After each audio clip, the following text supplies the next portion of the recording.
Good afternoon. I'm Drew Bridget, Executive Director of the Riverside Art Museum. Thank you all so much for joining us this Sunday afternoon. We are in the atrium of our historic Julian Morgan building, practically the fishbowl. You're still going to hear some of the acoustics of folks coming in and out of the museum, but if any time you need us to tinker with the sound, just let us know. So today's a really special day. Beliz has joined us for the closing day of her fantastic exhibition, Tracing Acculturations. Thank you so much, Beliz, for the opportunity to exhibit your work. We're pleased that thousands of people have seen it, including school children from across the region. And I think all of you here today, and myself, are interested in hearing more about your work, its complexity, its layered nature, your immigrant experience from Turkey to Mexico, and again here to the United States. We received a lot of questions, and it was a really beloved exhibition. And Beliz is in conversation with Christie Mitchell. So nice to meet you. Christie came up from La Jolla, where she serves as the executive director of the La Jolla Athenaeum and has been there since July. Prior to that, had an illustrious career doing curatorial work in New York. I'd love to hear more. And with no further ado, I'd like to go ahead and turn it over to you two. And are we okay for sound? Okay, great. And there's water, snacks, and the restrooms just through that door. And of course, Beliz's exhibition here to your right. Thank you. Thank you. Thank you for everybody coming here, all the way from Ensenada and Tijuana and from LA. Thank you very much. And I would like to thank also all the RAM members and Drew. Special thank you to you having us here today. And so I would like to start with my a little presentation, starting with my background. And so I am originally from Turkey. I'm born and raised in Izmir, and I moved to Mexico, United States on 2004. And I'm a full-time self-employed artist and a mother. And I moved to Mexico and United States at the same time after I met with my husband in Turkey. And now we live on both sides of the border, and I have come to enjoy the sometimes contradictory binational lifestyle being on the both sides of the border. And I crossed the border from San Diego to Ensenada, Guadalupe Valley, where I have my studio space. And I live in San Diego since last year.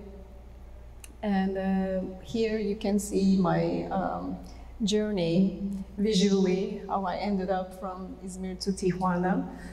And I can continue with the second. Yeah, please forward. Thank you. So here you see a view from Istanbul, and this is the Golden Horn Bridge, where the Asia connects to Europe. I don't know if you've ever been in Istanbul.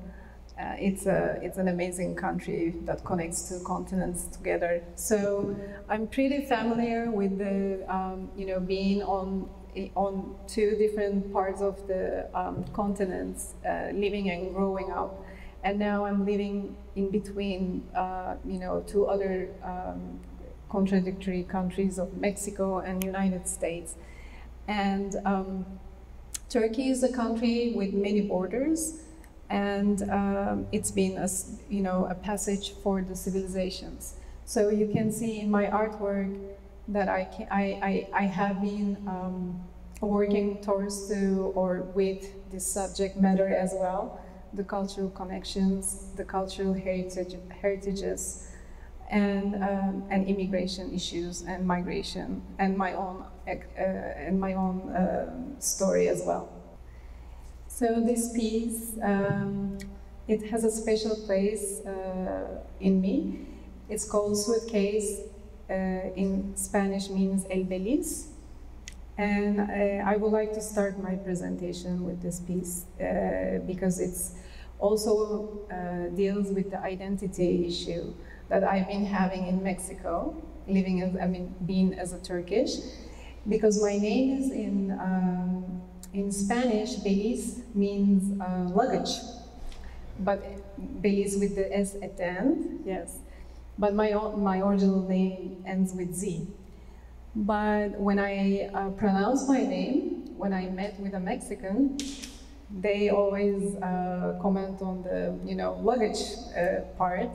So we have this funny moment in the beginning, and this started to give me the thought of how identity and how names can affect or play a role in your identity and independency. So I decided to create this piece, and this is a brick made of from the soil that I live in Mexico.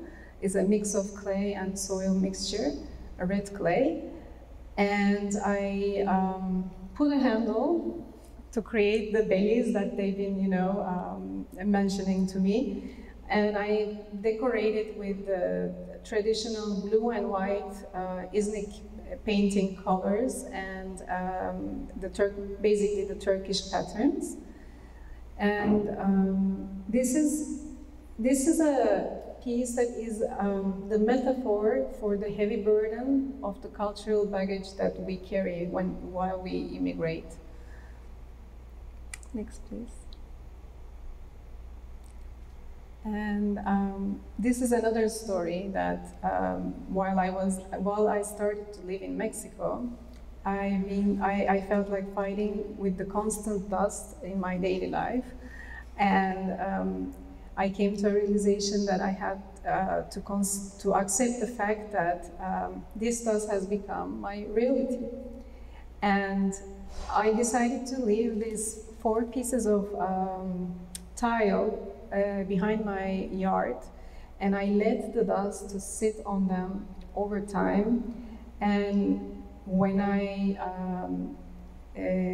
move the tiles out of my yard to my studio, I see this very thin layer of dust, and I just wrote it on each tile, "Aquí es mi polvo," here is my dust. And I fired, and I see that because the dust has the content of the clay in it, it just sticks on the surface and it turned red. So this is the first piece. Actually, I decided to start the experiment with the soil, with the dirt that I live in Mexico.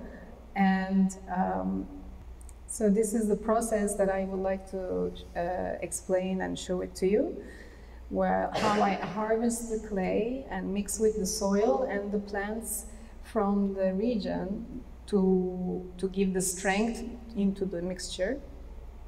And then we cast and use them in different forms. And I adapt this technique, this old ancient traditional technique, from the local regional brick makers.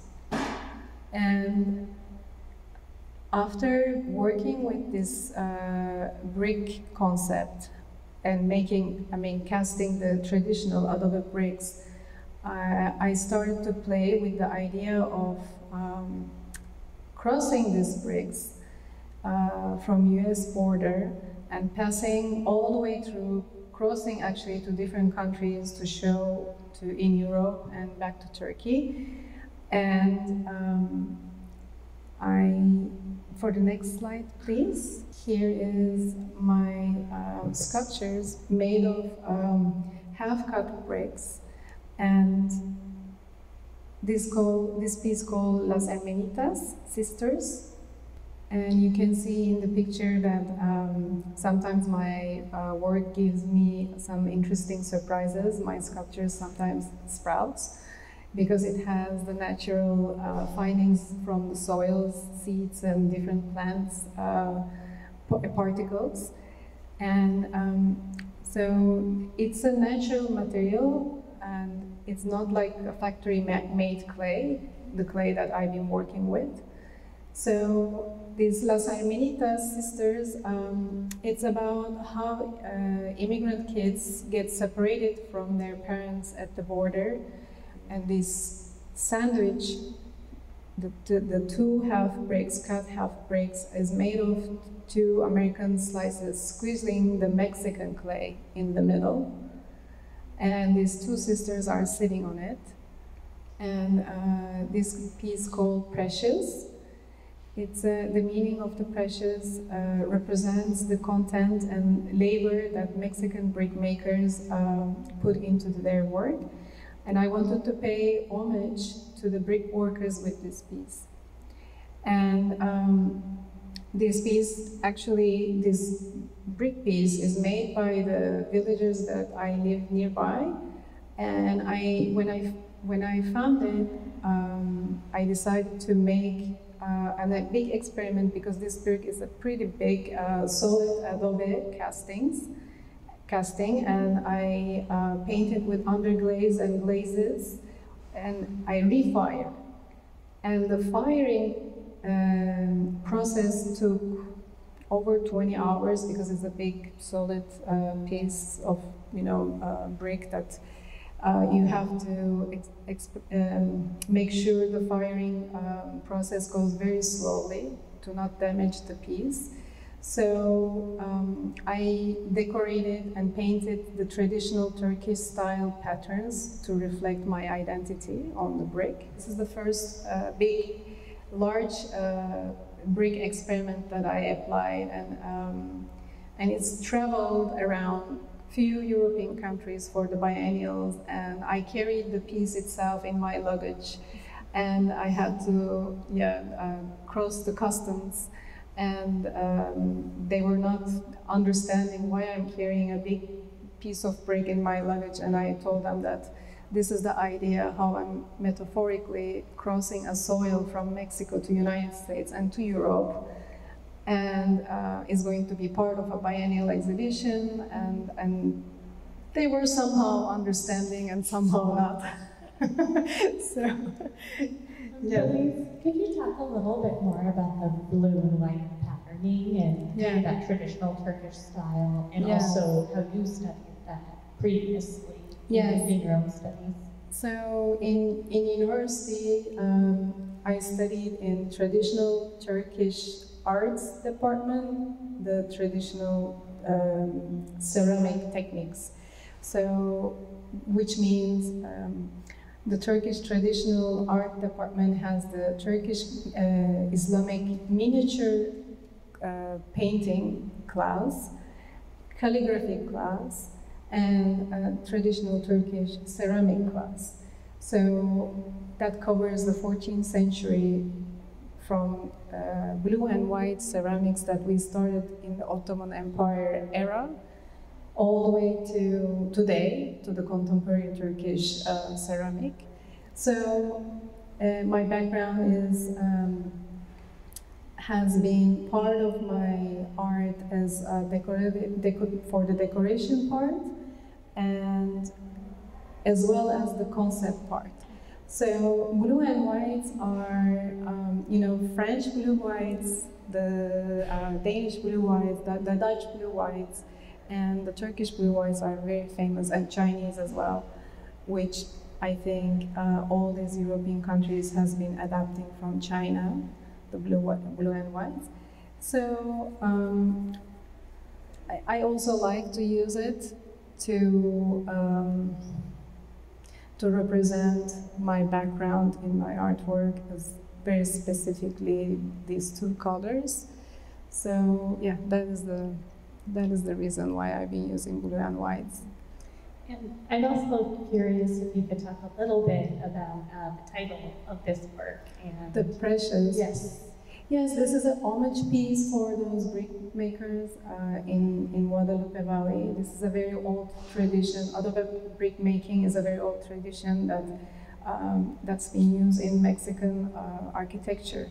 So it's a labor-intense work, very, very heavy work. So these people are digging down all day long clay and soil. They are mixing with different materials to give the strength to the material, and then they let the bricks sun-dried. They're not fired. And my experiment starts there, where I say, how about I fire this brick and make it stronger, and I can that way use and fire ceramic glazes on top to decorate. So I decided to experiment with this piece, all these techniques, and push the limits of this, old ancient technique, and bring it to today. So this is a good example, and it's the beginning of my series of the bricks that I've been working with. Mm-hmm.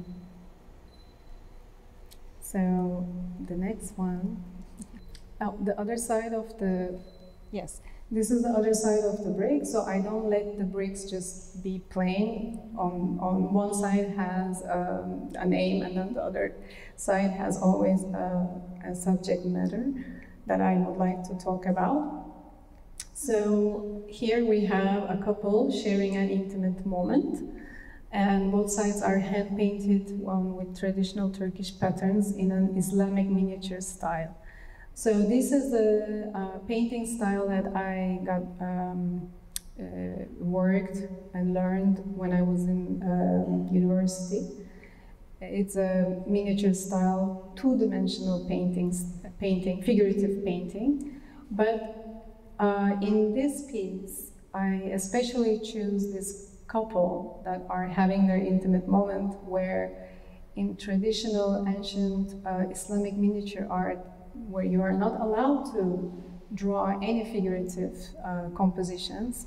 So I just wanted to again push that idea and have this composition on the brick. And it's a statement. Brick itself is a piece that talks about these like oppositions that a culture and can put on you, and everything is also, it's just a nice bringing together with the material, technique-wise and idea-wise, that I like to finish the composition on a piece of brick. Next one, thank you. This is, so in this work, and I like to update traditional practices of ceramics and miniature paintings, using them also to investigate contemporary issues of politics, gender, and the complexities of living within multiple culture.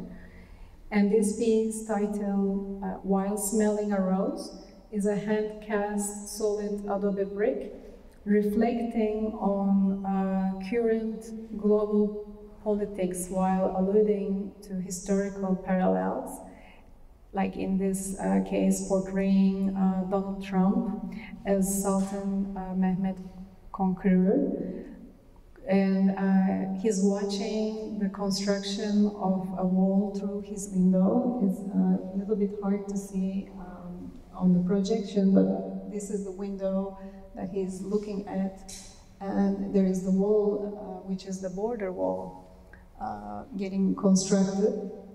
And so he's sitting on his, as a sultan, on his chair. So this piece also a big adobe casting that I created the first year that we had the former president elected. And could you speak a little bit more about the parallels that you see between Donald Trump and Sultan Mehmet II? He was a really important figure in Ottoman history, and kind of really reshaped the entire region of the Balkans. So he's often portrayed as well. I was wondering if you could speak a little bit more about those two figures. Yes. Sultan Mehmet, the conqueror of Istanbul, Constantinople, he's a very important figure in the history of Ottoman Empire. He was the very, very intelligent salesman, and he was very interested with arts and cultures of the other countries around the Ottoman Empire. And therefore, he was inviting all the scholars and architects and the other artists to the palace, to the Ottoman Empire, to exchange informations. And he was the first Sultan that has drawn his portrait.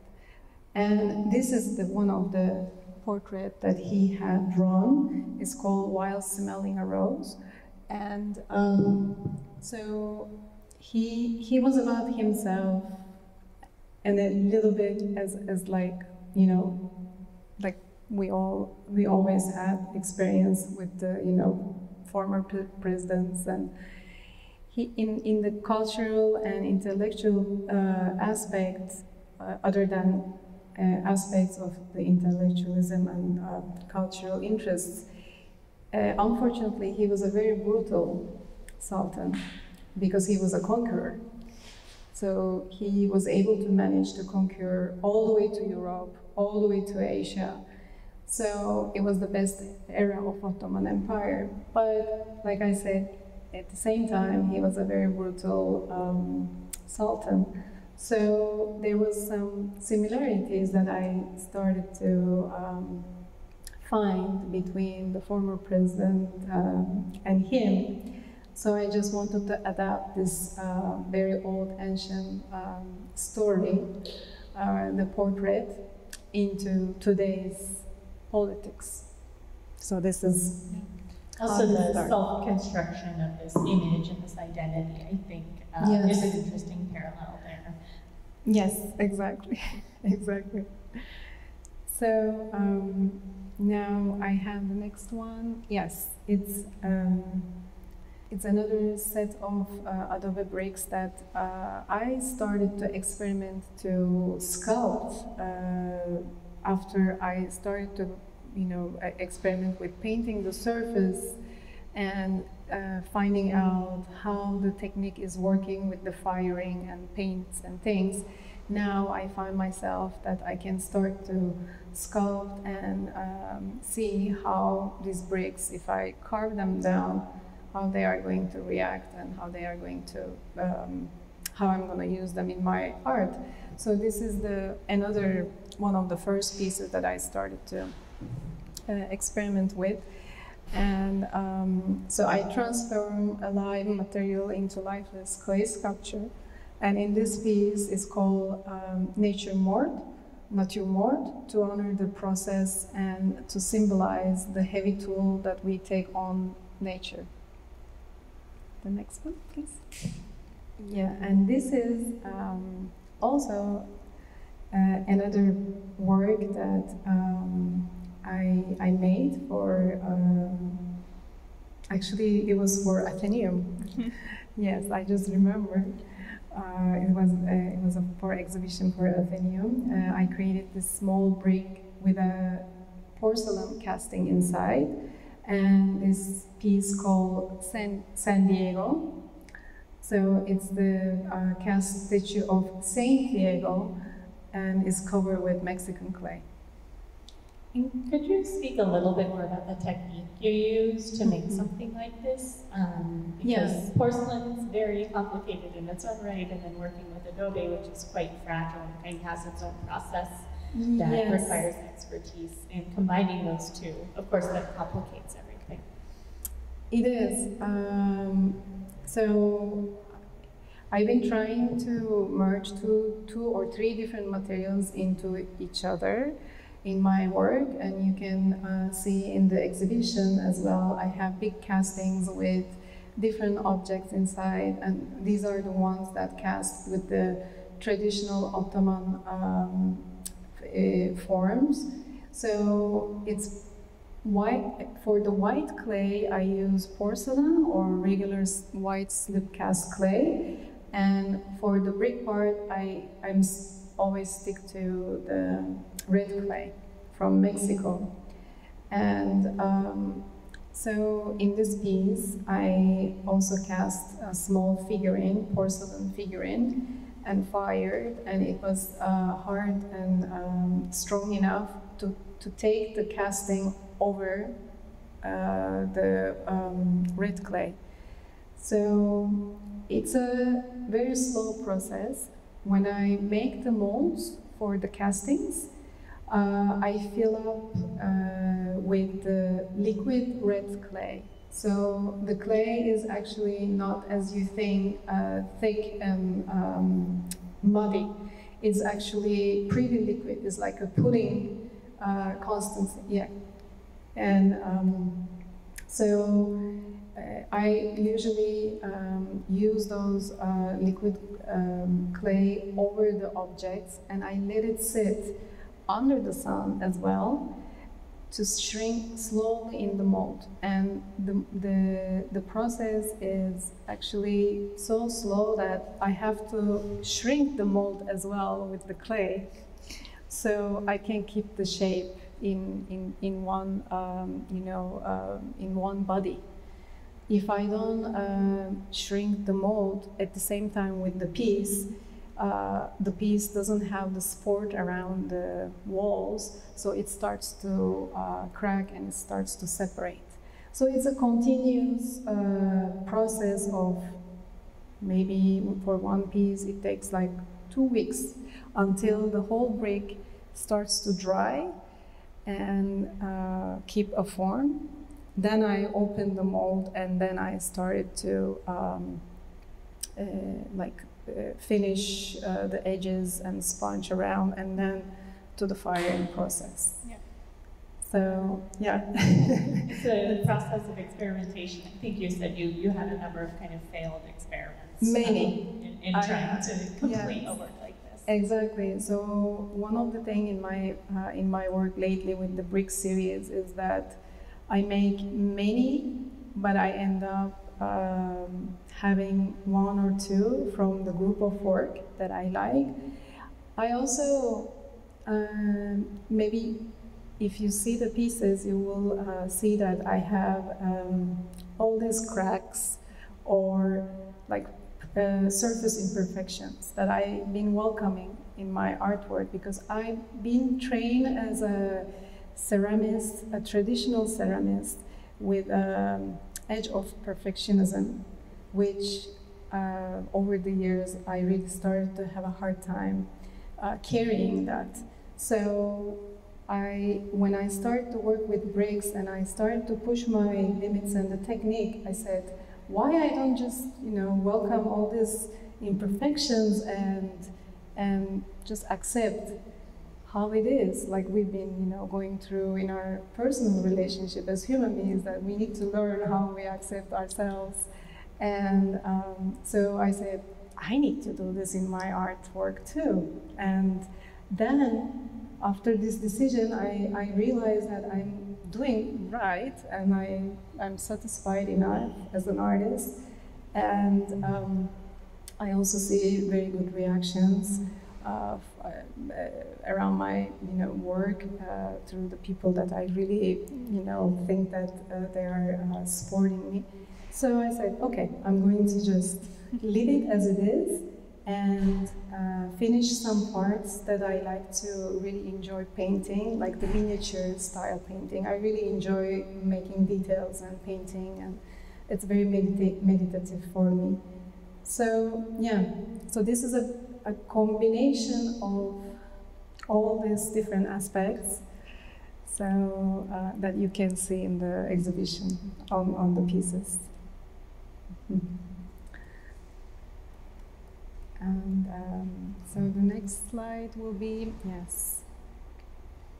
So I actually asked you to add this into your presentation, which you didn't have before, so you could talk a little bit about not just sort of this work in particular, but about the exhibition at large, since the exhibition is named after this work, Tracing Acculturations. Yes. And it's such a kind of personal story of your life and your evolution as an artist and a person as well. So I would love you to explain a little bit more of this. Unfortunately, it's a little hard to see, but if you go into the galleries, you can get a close-up look at it.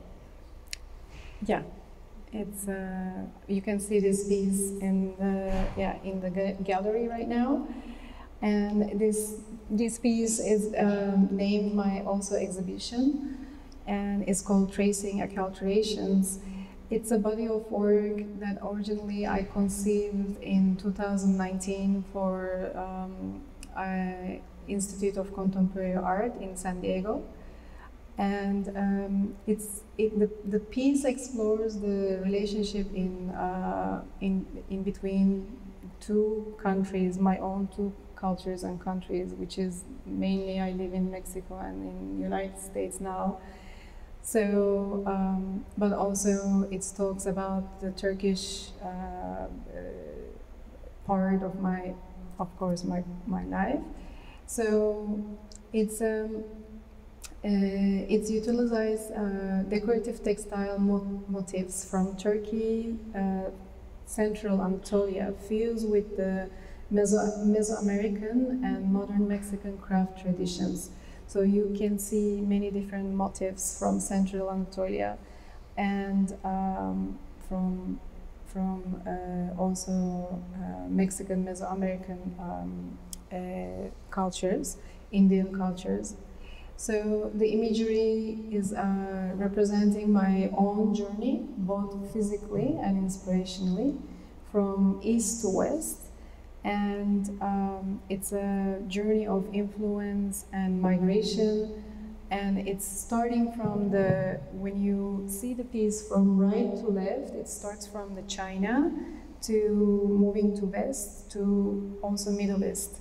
And all the patterns are exploring the cultural exchange during the time of the Silk Road. The Silk Road starts from China all the way to Middle East, and then from Middle East to Europe. And from Europe, with all the exchanges with Latin America, we see all these textile patterns that has been traveled all the way to the Latin American, the continents and the countries, sorry. So there is an architecture is the representation of the transformation of having the first served as a church and later as a mosque is the Hagia Sophia. And the Greek figures that are carrying Hagia Sophia it indicates the influences that cultures have on each other. So you see a big bird, which is the phoenix. We call Zümrüt Anka. It's a creature from Turkish mythology that represents the rebirth. So that was my kind of rebirth of my being in Mexico after I moved and after I met with my husband. And yes, therefore the man and the woman figures are representing my own love story that ultimately brought me to the United States and eventually across the border through Tijuana to Mexico. So the mural is a mix of materials, patterns, references, and glazes that form a cultural map. And I think I heard you say previously when I was walking through the exhibition with you that you may add on to this work as your story goes. Is that your plan? So it's a work in process. Exactly. We'll Thank you for reminding me. Yes, I completely forget. Yes. So when I created this piece in 2019, it was just by the female figure.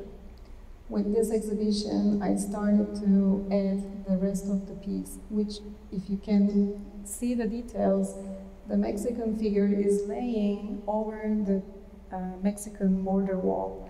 So from there, the Mexican story starts. So I'm starting to paint Tijuana, Mexico, eventually the Guadalupe Valley where we live. So probably my next exhibition is going to allow me to continue to draw more farther. And this is the idea of the beehive, the hexagon tiles that connects, and there's no, like in the Islamic art and the mythology, we have a very important subject idea of infinity. So the continuity, it continues with all the patterns and the designs. It's always the main, reason in the art, in the Islamic art. So this also comes from that idea that I keep continue with this whole story.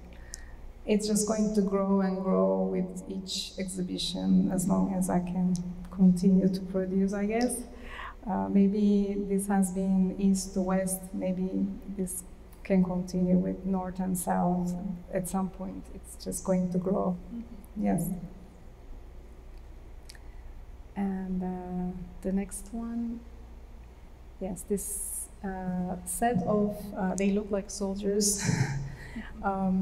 They are also cast forms. They're all traditional Ottoman era ceramic forms that I decided to cast them solid in red Mexican clay. And then I use these shared motifs that Mexican Mesoamericans and Anatolian Turks has been shared over the pieces. So there's 5 different motifs that has been used in between these 2 cultures. So the process, this is the, I can call this is the concept of enculturation, and the process by which an individual learns the traditional content of a culture and assimilates its practices and values. So I began to explore these cultural similarities in my work between Mexico and Turkey. This set of work called Trio, they are also the same idea of the previous pieces, but they are cast, instead of from red clay, they are cast from white slip cast. And then I cast them over with bricks. And you had mentioned to me these are all kind of traditionally female figures and represent kind of stages in a woman's life. And how interesting you thought that was, that these were shared throughout these cultures. And I was curious if you want to say anything more about that, the female-centric nature of these motifs. Yes. The patterns that you see around the forms are also coming from those shared motifs that we've been seeing in the Mexican and Turkish textile art, folk art. So these arms-looking patterns, actually, they are the symbols for the females to communicate with the male. This pattern says hands on the hips, so it represents the woman that is ready to give birth. So when they embroider on their clothes, they are giving the message. It's like WhatsApping, in a different way. So they are saying that, okay, I'm ready to give birth, so please hurry. Like, I'm here. And if that motif is on their clothes, there's this message. So there's other pieces that previous picture has. Those motifs has the meaning for the woman to communicate with the male, and it's the different ones. It's a calm motif that it's also saying that I'm ready to get married, and the water motif says that the water motif is about like finances, that they are also thinking to buy something, or it's all has like different meanings, and it's all similar in these different 2 cultures that they are talking about the similar meanings with these motifs. So the next one will be the video. Yes. we can't see it here much. It's called Horlanma, the bottom piece that is made of cut bricks and is written in the traditional calligraphic style, Kufic calligraphic style. And I can perhaps, yes, it's difficult to see this piece, but maybe we can show. You have the video, maybe we can, the video maybe shows itself a little bit more.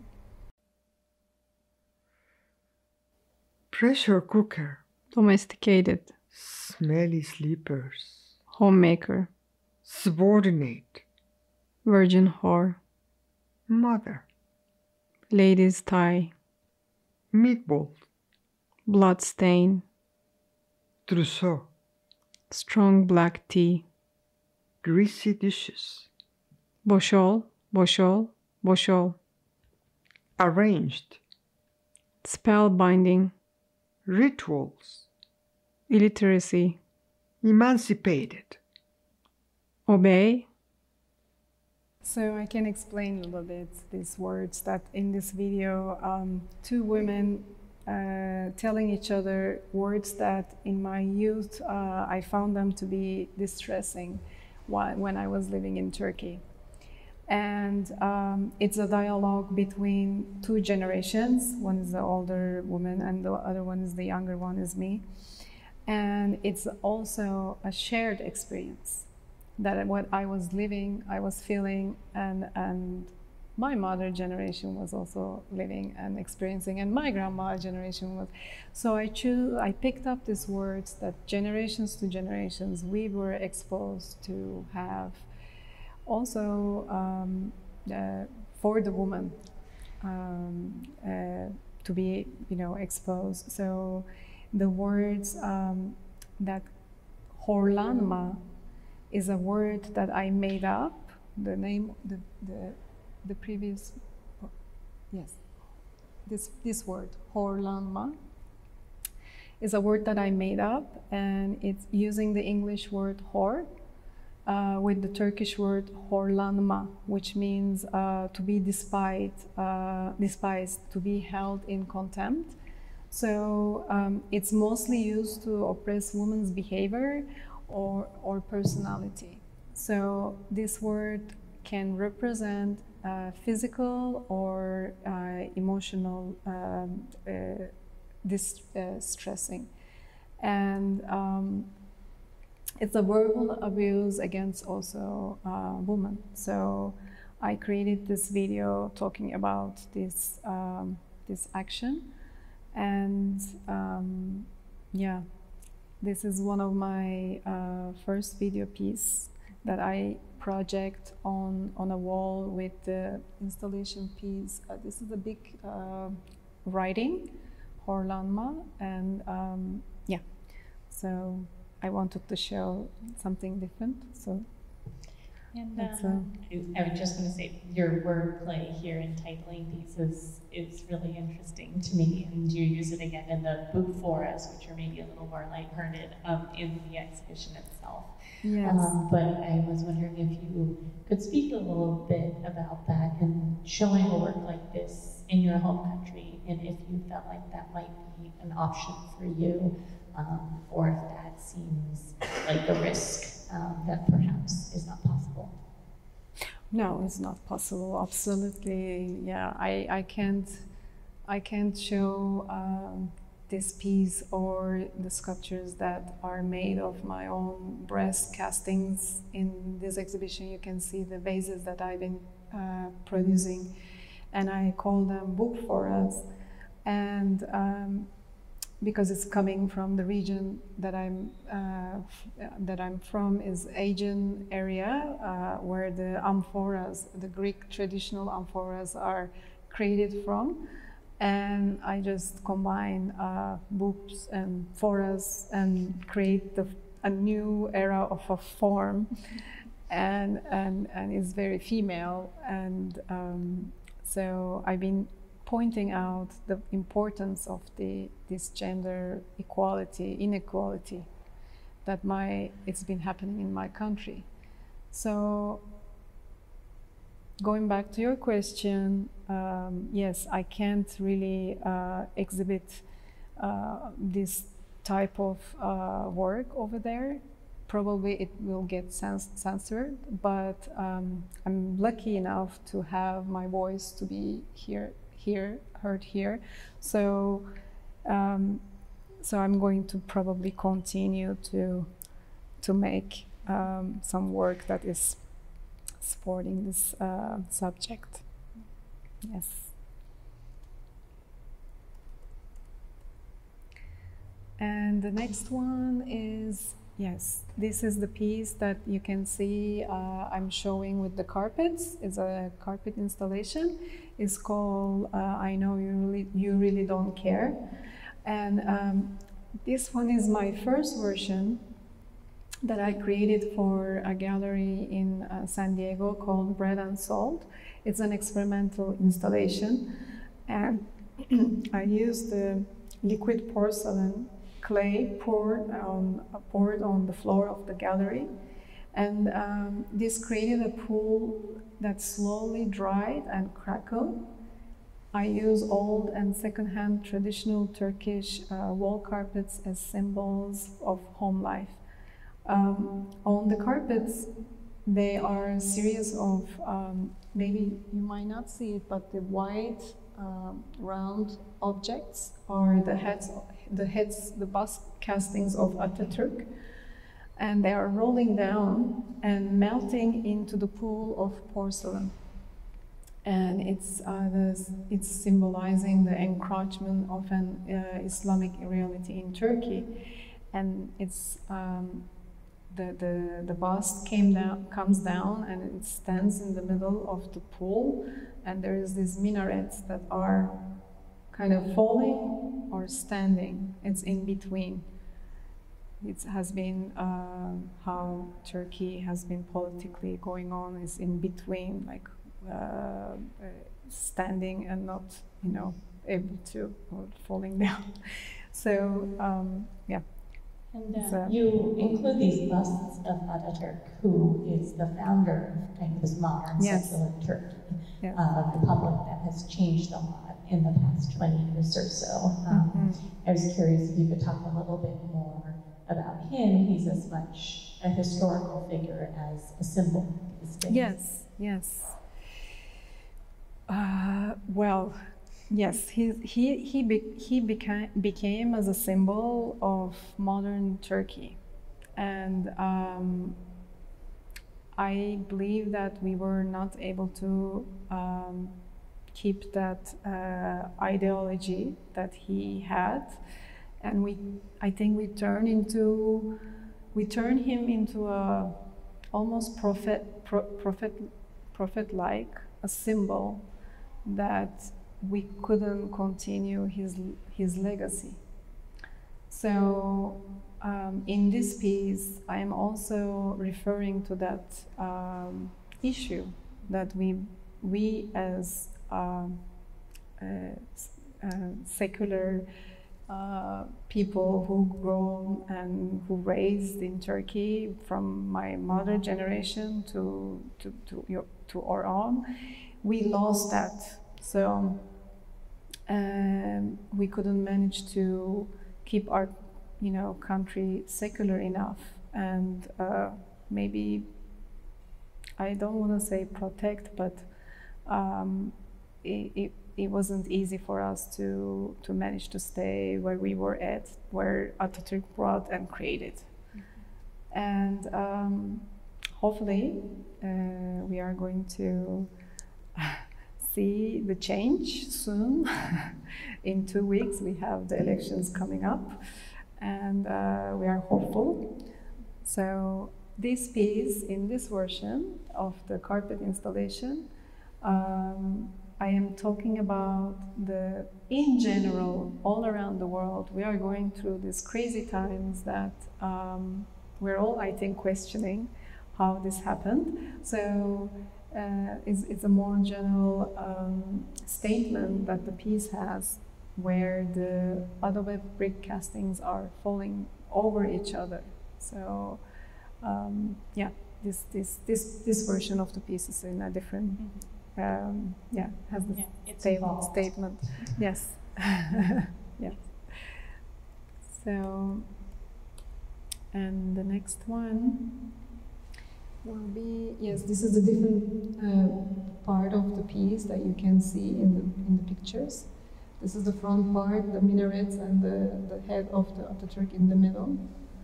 And the following one will be from the other side of the piece. Yes, from the wall to the pool of the porcelain. And the other pieces are also mine. It was a solo exhibition that took place at Bread and Salt. And this piece I created for Postal Museum of Art Border Biennial. And I created I used 420 recycled Mexican what-if candles, the glass jars. I recycled the jars from different parts of Ensenada and Tijuana, from the churches and from the cemeteries. They were all used up, and I collect them to create this giant Velodora, and I placed it in the museum. I created the piece called Tapa La Boca. It means covered your mouth. So there's a photographic image of a Juarez woman victim, and the piece is talking about the disappeared Juarez women in the region. And the photographic image, the girl is one of the victims, and she does not have the lips. So the front jars are filled with my own lips, little castings. You might not see it, it's difficult to see, but they have these white little ceramic porcelain, actually, castings. So this piece won the first place in the biennial, and then I was awarded to have my own first museum solo show the following year in 2016. That's going to be the next slide. This is the back of the piece of the Velodora. So you can see the installation piece in the gallery, and the minarets that I made out of cast resin. So this piece is in general in Islamic art. It's characterized by repetitive ornamentation that doesn't have an end or a beginning. So I feel that Turkey itself has a repetitive history of politics as well. So and in this piece, the minarets serves as a repetitive ornamentation, giving unity in multiplicity. And they also serve as symbols for aggressiveness. And next slide will show you the piece inside the gallery. It's called Oku. The underlining message spelled out in my installation is Oku, which translates to read, the very first word of Quran. And to me, this is a message to make the effort to understand and to get the knowledge. So the rahles, the stands, are decorated with printed soldier cards.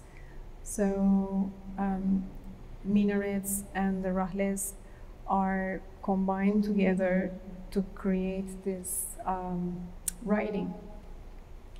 And the soldier cards you sourced from people you know, and military service in Turkey is almost mandatory for almost every young man, and yes, it really kind of affects the culture and young men's lives. If you could speak a little bit more about what these soldier cards represent and what's on them. Yes, so these structures called rahles are the surface coverings are with these soldier cards. You can see inside the gallery on the pieces if you look carefully. And so these young soldiers are in Turkey, they're all required to make mandatory military service. So by the age of 18, you have to go and serve for your country. And they all keep these cards to keep track of the also number of the days that they serve, which is 450 days. It's close to 2 years of serving. So, of course, in a country that has this strong military ideology, that is for a young man that knows that by 18 years old they will have to go for 2 years to serve for their country, is a big commitment and a big stress. So it also shapes the culture of the country in a way. I mean, we have even saying that for the young girls, their parents warns them, does he finish his soldier, service, the military service, because it even affects for some kids the mental health. So you just want to make sure that that boy finishes his military and is in a good condition, that you can, think to make your life, put your life together or things like that. So it does affect the whole culture, and these cards actually, they are the only personal possessions that they can have while they are serving. So they are not allowed to have a cell phone, anything on them except these cards. So these folding cards become their, like I said, like their personal possessions, and that they allow to keep. And these cards are embellished with pottery and erotic images of the celebrities and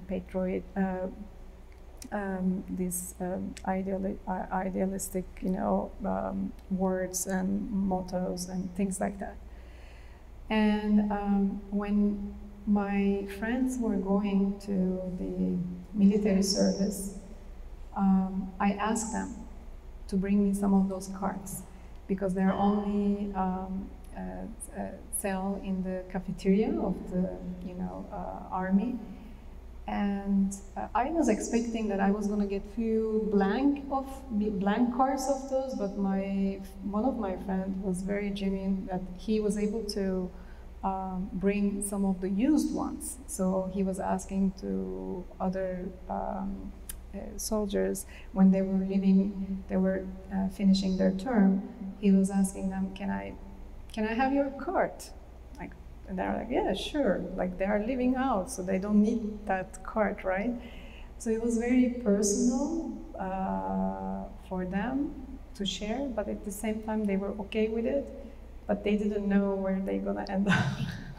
I think I also didn't know when I got them. It was just it's a very interesting found, object that carries a lot of information on them. So I decided to decorate these rahles, these structures, and with those cards, because as well as how education and the knowledge is so important to shape our own beings, I always think that these kids were losing 2 years of their lives just serving to this mandatory military service, and where they can use this time in another, on other things.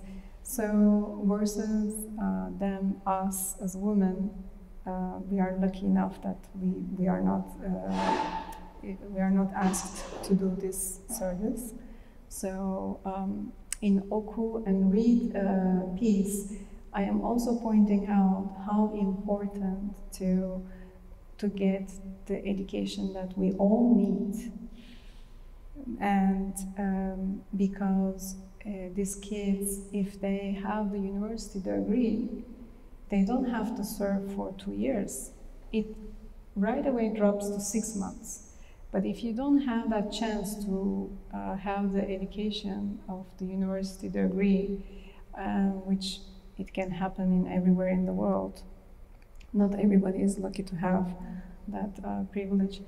So these kids usually end up, who couldn't go to the university, end up serving for the country for 2 years, and they are the ones who fight for the country in the border of, you know, Iran, Iraq with terrorism, and or they are sending over to the other troops and things like that.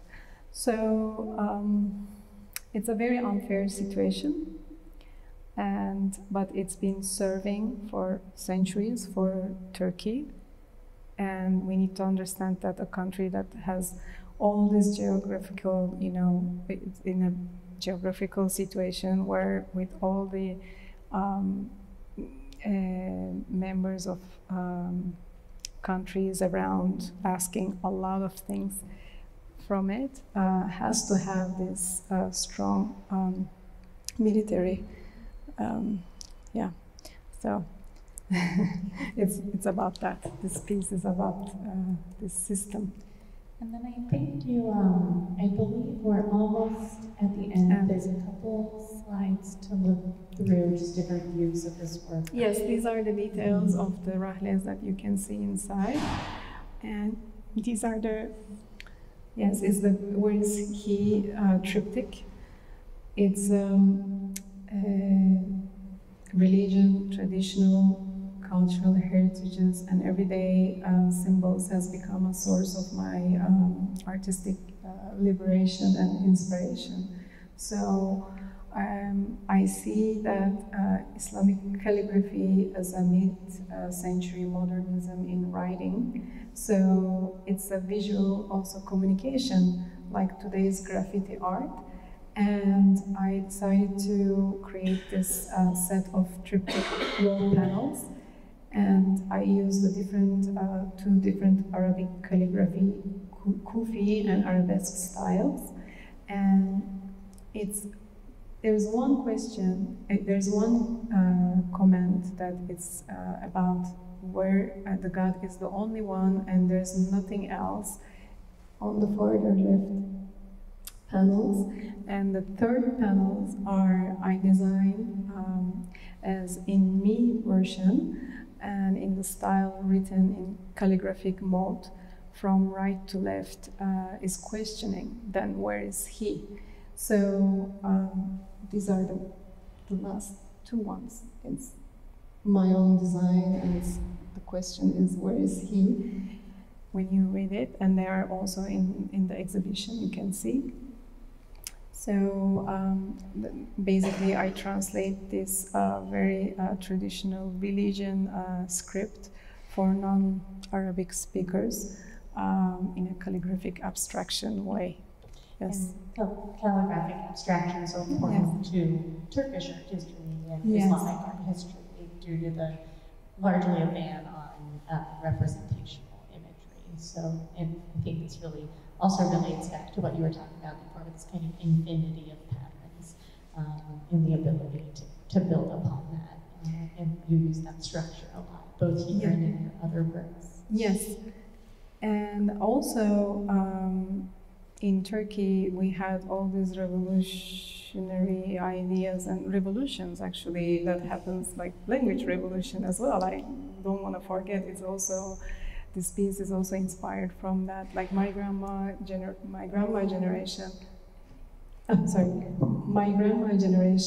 they were exposed to this change of the language revolution. So they were speaking from Farsi, and then Atatürk said, this is so difficult, and there's so much problem in the literacy, so we need to change, and we need to adapt the language, and the Turkish language came to the picture. So she has to adapt and learn the alphabet and learn Turkish. So in this also work, I'm also playing with this historical change what happened. So it starts with the Arabic and Farsi, and then to the Turkish. So, and there's this translation between the languages. Yeah. And the next one, please. And this is one of my latest pieces. It's called Wonder Boy, and it's a sexual male servant for the Sultan in Ottoman palace. And all he can do is right on the right side. Is wander all day in the palace garden and basically waiting for his turn. So he's not the superhero, but a hero nonetheless. And it's a hand-paint drawing over a Adobe brick casting. And I made like the infinity of this situation has been happening over the centuries. From, this is a story, is a real story from Ottoman era, and today's, Middle Eastern, Turkish cultures, areas, let's say, this tradition is still happening. So it's the design is around with this 8-armed star, which is a continuous infinite pattern that I analyze, and I started from the point of where he stands in the design, and it grows and grows and grows from the one point to the other stars. So because this tradition has been happening, I really wanted to change, and I decided to express this feeling by breaking the whole piece. And after I finished firing and glazing and all those steps that I did for the piece, I said, okay, I'm going to break it, and then I'm going to put it back, but with the light inside. So with the hope, let's say, that I install these crystal glass pieces inside the piece, and I just put it back into the mold, and I cast resin inside the cracks. So the piece, again, reborn in a different way. So I'm hoping that some changes will happen. And this kind of is at the very, where most people would exit your exhibition, I think, looks to me very much like a symbol of hope, of being able to kind of rewrite history in some ways, and reshape the future. Exactly. Yes, exactly. So, yes, this piece is also, I'm having the hope of, some changes will happen eventually in the historical moments. So. Then I think your next work that you're going to talk about is something that's in progress, and is a nice slide to end on as well, because it references what you talked about at the very beginning in luggage and travel and cultural exchange. So I would love for you to share a little bit more about this. Yes, I created this piece for San Diego International Airport. It's a permanent photographic mural, and I placed all of my collection of my sculptures into this carousel, airport carousel, and then we photographed the pieces over that, and I add handles and different parts of the luggages onto the sculptures. So the idea of, from the beginning, the first slide that I was telling you, the luggage El Beliz, the suitcase, where we started our presentation. Now we are ending with the same idea in a different format. So this is a 144 feet long photographic mural image, and it's just also talking about how we are the passerbys, and we all carry our luggages one way or the other. So this is about, this mural is about that, and I decided to put it in with the invitation of San Diego Airport Arts Commission. I created this mural. So it's on view, it's going to be there for a while, and yes. So now, if you travel out of San Diego, you can take a look at it. Yes, exactly. Yes. And I think that concludes everything. So I just want to thank you so much for sharing, Beliz. Thank you very much for having me and coming over. And if anyone has any questions, I believe Beliz is happy to answer, or you can come up and ask us any questions as well. Yes. Can you tell me how you met your husband? Oh, my husband, yes. We met in Istanbul, and he came to teach a workshop. When I graduated from ceramics, I finished my thesis, and I said, I think I'm going to take a break from clay, and I'm going to start to work with glass.